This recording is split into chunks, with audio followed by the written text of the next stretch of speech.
This is one of the most fairytale regions in France, a place with storybook villages, medieval castles, rivers perfect for canoeing, and great food. In this video, we'll show you what makes it so special, share a little bit of the history, the difference between Dordogne and Périgord, the best towns to visit, and of course what to do, see, and eat while you're here. And watch until the end because we will be talking about a place just outside of Dordogne that you need to add to your itinerary. Before we dive in, we've created a digital road trip planner that keeps everything for your trip in one place. It's got an interactive map you can customize with your own route or destinations, and it's fully hyperlinked so you can use it like an app and get to the different sections easily. It's just an easy way to keep your plans organized without getting confused with all your notes and tabs. It's linked in the description if you're interested.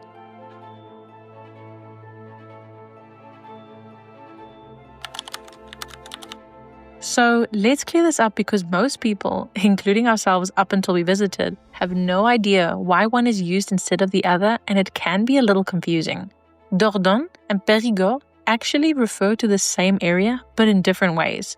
Dordogne is the official name, it's the department, kind of like a county if you're from the US. And that's the name you'll see on maps. Perigord, on the other hand, is the historical and cultural name. That's the word you'll hear in tourism, in food, and when people talk about the history of the region. It's the Perigord that's famous for truffles, foie gras, castles, wine, and prehistoric caves. And to make it a bit more interesting, the Perigord is divided into 4 parts, each with its own color. There's the Perigord vert in the north with rivers and forests, the Perigord blanc around Perigueux with limestone landscapes, the Perigord noir near Sarlat with oak forests and medieval towns, and the Perigord pourpre in the southwest with vineyards. So as you can see, the color of the area represents the scenery. So in short, Dordogne is the official name and Perigord is the cultural identity. We've laid this all out for you in our free Dordogne travel guide, which is linked in the blog post in the description. Plus, we've also added 3 things we recommend doing in each place with links to the activities and locations. Definitely go grab that after watching the video. Now, let's talk about the places we visited and the ones we think you should check out too. We tried to pick a favorite, but honestly, we couldn't. We love them all and will definitely be coming back to explore this region more. This is the capital of Dordogne. It has a mix of Roman history and medieval streets. The old town is easy to explore with lots of little streets and squares. The main highlight is the Saint-Franc Cathedral, built in the 12th century with its 5 domes. The best view of the cathedral is from the Pont des Barils over the water. Inside, it's beautiful with stunning stained glass and a really cute gift shop where I picked up some postcards. The first thing we noticed about Perigueux is how clean and well kept it is. You can tell the residents take pride in their city. We recommend parking by the Perigord Museum of Art and Archaeology by a long row of beautiful, neat townhouses. It's close to everything, it's in the shade, and it's reasonably priced. You'll notice plenty of bus stops here with Peribus, the main line covering Perigueux and nearby suburbs. To get around without a car, to reach the other places we mentioned in this video, you can use the Terre Nouvelle-Aquitaine trains or the Trans-Périgord buses. For lunch, we had delicious crepes with violet and rose-flavored ice cream at Crêpes et Dentelles on a cute street. The service was amazing and the food was so good. Okay, now let's move on to the Perigord Noir. Sarlat la Caneda, or just Sarlat, is the medieval center of the Perigord Noir. The stone buildings make it feel like you're stepping back in time. Some of the main things to see in Sarlat are the Cathédrale Saint-Sacerdoce, a simple cathedral with really pretty stained glass and a beautiful organ. Another must-do is walking around the old town, exploring all the little shops selling duck products, and maybe picking up something for yourself. Don't miss the statues, Manor Gissen, and the 3 bronze geese, les trois oies. When in Dordogne, you have to try duck confit, duck legs slowly cooked in their own fat. Here in Sarlat, we had lunch at a cute little restaurant called Brasserie La Lanterne next to the cathedral and went for their set lunch menu. €23.90 for a starter, main, and dessert. We started with the salade de Gessier de canard. For the main, we chose duck confit with roasted potatoes. Dessert was ice cream, though you could also pick chocolate mousse or panna cotta.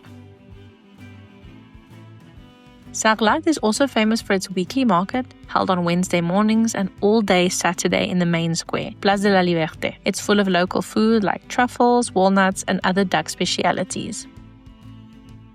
This village sits right on the Dordogne River, with houses built into the cliffside. A boat ride on the river is the perfect way to see it, and it's totally worth it for the views alone. The ride was peaceful, the audio guide taught us a lot about the river's history, and we loved watching people go by in their canoes. Tickets cost €13 and include the audio guide. Along the way, you'll pass beautiful spots like the Château de la Malarterie, river beaches full of people enjoying the day, and the Fort de la Roque Gageac. It's an old refuge built into the cliff. You can hike up to it in about 10 minutes after your ride, and entry is €7. We've linked the tickets for the boat and the refuge in the description. If you'd rather explore La Roque Gageac by canoe, there are plenty of rental spots along the river. Canoeing is really popular in this region, and you'll find several companies offering different routes to choose from. La Roque Gageac is very close to the next place we're about to cover, so we suggest visiting them on the same day. Let's head over to Beynac et Cazenac. Beynac et Cazenac, or just Beynac, is a gorgeous little town by the river. Beautiful stone houses with pastel shutters, cobblestone streets, flowers and plants planted everywhere. We were truly so impressed. The main things to do here are walking through all the little streets. You make your way up to the Château de Beynac at the top of the hill. It costs $11.50 to enter and $7.50 for children. It's open every day and includes an audio guide. Take a screenshot of the QR code on the screen to purchase your tickets, or if you prefer, head to the link in the description. Once you've visited the chateau, or even if you just want to see the outside, follow the signs to the panorama viewpoint. The views from there are absolutely beautiful. I mean, just look at that. We also recommend grabbing an ice cream at the stand that's part of the Hôtel du Château and enjoying it by the river. We tried the rose flavor one and it was delicious. Rose flavored products aren't a typical speciality of the Dordogne. They're more known for walnuts, truffles, foie gras, duck, strawberries, chestnuts, and wines. But we noticed many places had rose flavor ice cream, jams, or syrup. We loved it so much that we went a little rose crazy on our trip. For lunch, we passed by an adorable restaurant called La Petite Tonnelle that seemed to be built into a cave. Unfortunately, it was closed when we got there, but it has great reviews and it could be a lovely spot for a meal. Right next to the restaurant is a shop, Esprit Gourmet, selling souvenirs, local products like wine, cheeses, foie gras, and these wooden geese in different colors that we thought was so cute. And also we thought that the people that worked there were really lovely. Definitely stop by. Limeuil is a small town located where the Dordogne and Vézère rivers meet, giving it historical significance both commercially and strategically. It was once voted one of the prettiest towns in France. The town is full of charming little houses and streets to explore. We recommend visiting the mairie, which is the town hall. It has a beautiful garden with views of the Pont de Limeuil, spanning both rivers. For food, you can enjoy a drink at one of the riverside restaurant bars or at Le Chai or Le Chai. I'm not really sure how they pronounce it. It's a lovely restaurant set in a garden. We especially love the red shutters. Now we're going to leave Perigord Noir and we're going to step into Perigord Pourpre. Bergerac is a wine country famous for its vineyards. It's especially known for its sweet Montbazillac wine, and there are plenty of vineyards around to visit. We've linked the wine tasting at Château l'Estevigny for you in the description. In town, you'll find squares with old half-timbered houses, cute restaurants, and a statue of Cyrano de Bergerac. Cyrano was a novelist, duelist, and a romantic hero, famous for his large nose, poetic skill, bravery, and unrequited love for his cousin, Roxane. When we visited Bergerac, there was a cutout of a lady in a window where he seems to be looking up to. We assumed she was Roxane. We highly recommend having a drink or a meal at one of the restaurants, like Que Salvette, with a view of the Vieux-Pont. Okay, now, let's move on from the Perigord and talk about a place just outside of it that's definitely worth adding to your trip. It's honestly one of the most beautiful places we've ever visited in France. Technically not in Dordogne, it's actually in the Lot department, but often included in Dordogne trips because it's right next door. It's such an impressive town, you absolutely have to visit when you're in this area. We linked a place where you can park in the free guide, which we'll talk more about later. Walk along the whole street from start to finish and visit the boutiques. They're a bit touristy, but it's still very beautiful.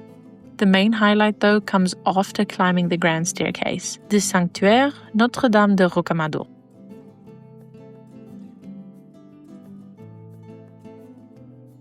Home to the revered Virgin Mary, known as the Black Madonna. You can also take the elevator there and back for €3.30. We highly recommend checking out La Porte Sainte for incredible views of the valley. For the Basilica, make sure to go through the Chapelle de Prière first. Trust us. And finally, don't miss the Château de Rocamadour, even higher up. For lunch, we ate galettes at La Maison de Famille. It's such a cute restaurant with a great vibe, located by a square where the tourist train passes every now and then. Their salted caramel crepe is also totally worth trying. Talking about the tourist train, Le Petit Train de Rocamadour runs every 15 minutes, taking you from the parking lot, P5, up to the medieval village on the rock. Very useful if you'd rather not walk up. A one-way ticket is $3.50 for adults, $2.50 for kids. Return is $4.50, $3.50 for kids. You can book online, check the link in the description, or just buy your ticket at the station by the parking lot. There's also a night ride, an evening trip with commentary through the lit-up town. Pro tip, if you're visiting in the warmer months, we suggest coming just before 5 p.m. That's when the sun starts to set behind the cliff and you still get sunlight with the beautiful golden hour. Midday and early afternoon can be unbearably hot. Thank you for watching. If you enjoyed this video, hit the like button, subscribe, and ring the bell so you don't miss any of our upcoming travel guides. And let us know in the comments which road trip you're planning next. Safe travels!